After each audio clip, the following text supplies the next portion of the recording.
Are you suffering from a disc bulge or herniation? Non-surgical spinal decompression may give you the lasting relief you've been searching for. Get rid of that numbness and tingling down your leg, the muscle spasms, and unrelenting back pain. Call Dr. John Thomas at 770-460-1911. That's 770-460-1911. Start living pain-free today.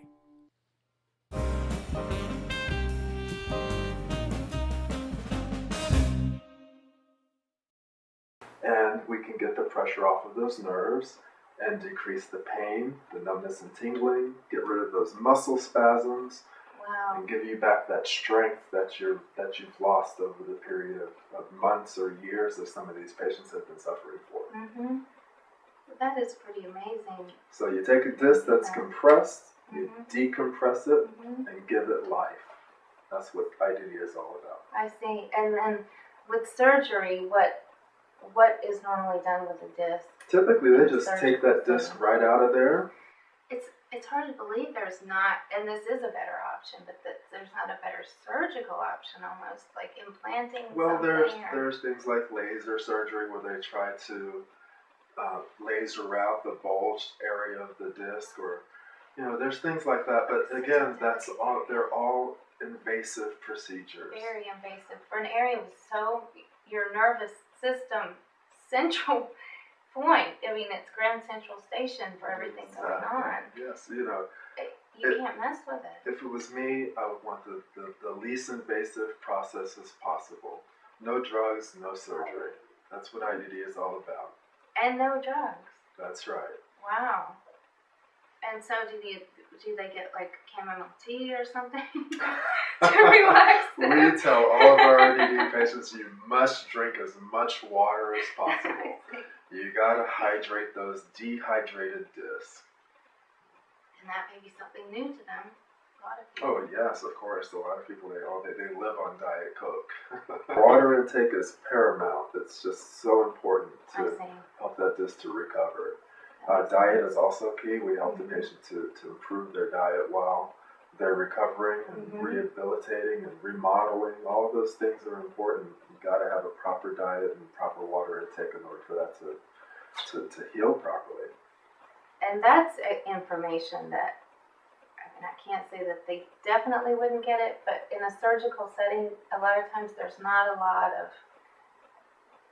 taking it outside of that one event, the surgery, and applying it to your life, and how could you work with your diet. And sometimes those things are missed. Yes, they are. It's unfortunate too. In our office, we have a wide variety of protocols that we offer for our patients so that their lifestyle is improved in every area. Oftentimes with our athletes, for instance, we're not only talking about stretching, we're talking about the need to get plenty of rest.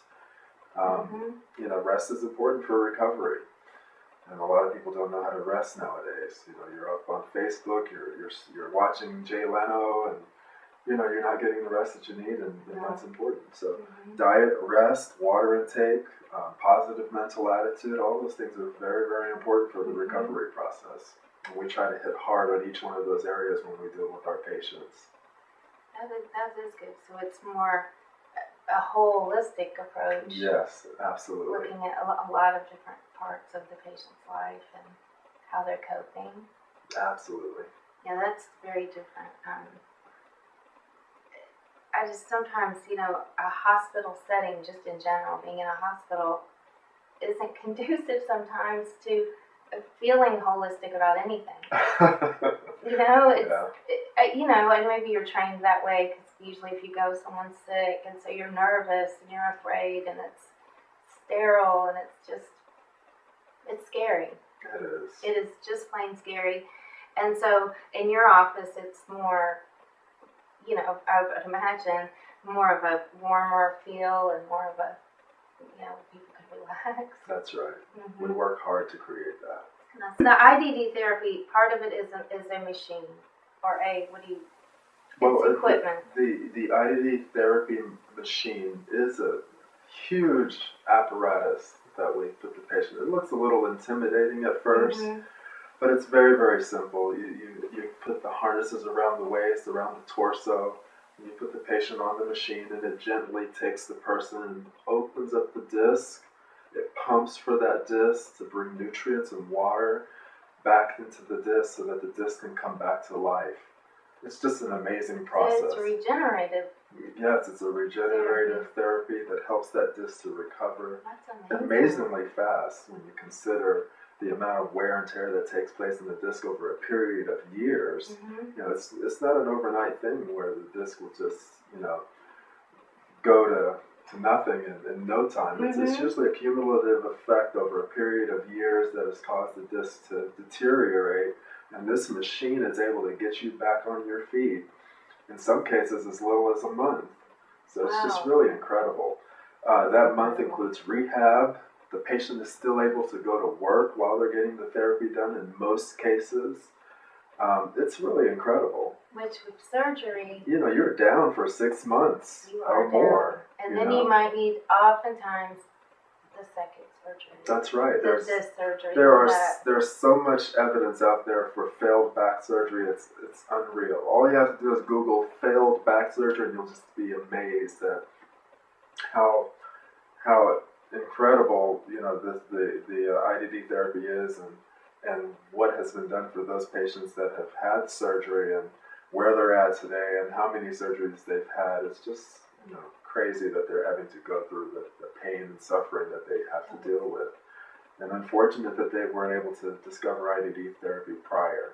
So some people have had failed back surgeries and then find you.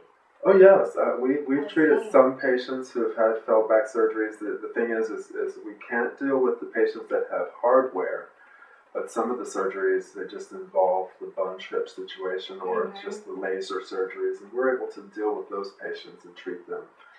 And not a rod or, I don't know. Right, no screws or rods or anything like that. We can't handle that situation because, you have hardware that's holding things in place, and we don't want to cause any harm to those patients. But patients who don't have hardware, we can work with. Again, we take every patient by case basis, and we have to see an MRI to assess the situation and make sure you're actually a candidate for the procedure.